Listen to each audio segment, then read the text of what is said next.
Mis võiks siis olla selles kotis, on kindlasti vesi, mis on juba siin olemas, toit, mis on juba siin olemas, esmaabi juba siin olemas, dokumendid.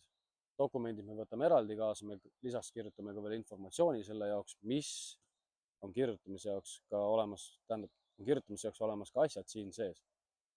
Märkmikud, igasugused muud kontaktide siis lehed ja pliiatsid, kõik asjad on siin olemas. Valgustus jälle olemas. Meil on pealamp siin olemas, pluss lisaks meil on 10 000 milliamprine akupank, millel on ka veel eraldi valgustus küljes olemas siis. Sidevahendid. Sidevahenditeks me kasutame siis telefone, raadiosaatjaid, raadioid. Raadio on siin olemas. Samuti ka me saame kasutada oma märkmikuid selle jaoks, mis on selles kotis olemas. Ja hügieenitarbed. Siia sisse on pandud